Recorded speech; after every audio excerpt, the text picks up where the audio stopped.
Avec moi pour un œil sur les médias. Bonsoir Karim. Bonsoir. On revient sur ce Super Tuesday qui se déroule en ce moment aux États-Unis, les primaires, et c'est un moment charnière dans la course à l'investiture. C'est vrai que c'est un moment très important. On n'a pas forcément l'habitude en France puisque les primaires, c'est quelque chose de relativement nouveau. Il y en a eu au Parti socialiste. François Hollande les avait remportés. Il y en aura sans doute du côté du Parti des Républicains. Alors, ce Super Tuesday est important, comme le souligne notre site internet. C'est presque un juge de paix des primaires américaines parce que après ce Super Tuesday, souvent celui qui a engrangé une avance confortable a des chances de l'emporter. Le site du Soir de Belgique s'arrête un instant sur ce moment de la politique américaine avec une carte, avec des éléments pour comprendre comment ça se passe. Le site de Libération, lui, jette un petit coup d'œil dans le rétroviseur et se souvient que pour Bill Clinton, ça avait été clairement un moment charnière, un moment clé. Après le Super Tuesday, lors de sa première élection, il avait réussi à remonter un handicap alors que certains le donnaient déjà perdant. C'est là où il a pris son surnom de Comeback Kid. Du côté d'un certain nombre de sites, on fait déjà des pronostics. Le site Numérama s'en fait l'écho, qui relaie ici le fait que d'après Google et Microsoft, Donald Trump va l'emporter haut la main. Alors Google a mis en place un petit outil qui met en corrélation les requêtes sur Internet et les résultats à venir. En gros, plus le mot-clé recherché revient souvent, plus le candidat a des chances d'être celui qui va l'emporter. Ça peut sembler relativement simple comme point de vue, mais lorsqu'on regarde ce qui s'est passé du côté du New Hampshire, lorsqu'on compare les résultats de cette élection et les requêtes sur Internet, on s'aperçoit que ça marche plutôt pas mal.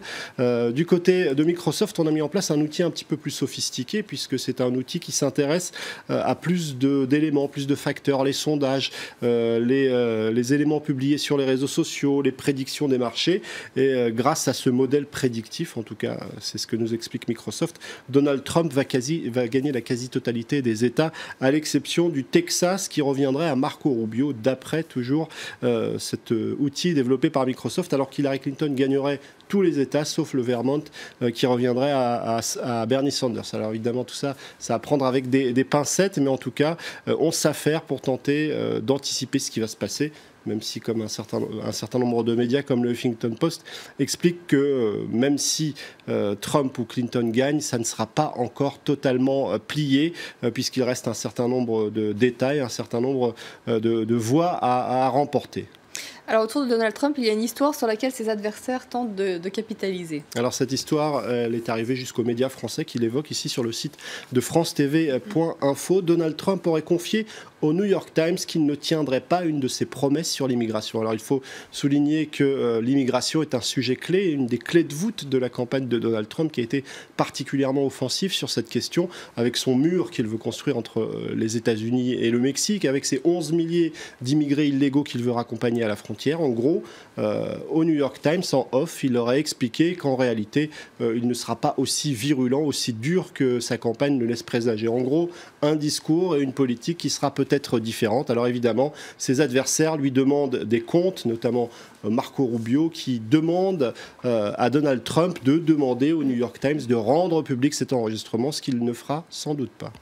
On l'a évoqué dans le journal de l'économie, François Hollande n'aurait peut-être pas dû utiliser, on en vient à l'actualité française, Periscope lors d'une rencontre avec de jeunes salariés. Alors Periscope, on en a beaucoup parlé à cause de l'affaire Serge Aurier. Aujourd'hui, on en reparle à cause de François Hollande et son équipe qui a décidé de diffuser en direct une rencontre avec des jeunes salariés dans la banlieue nord de Paris.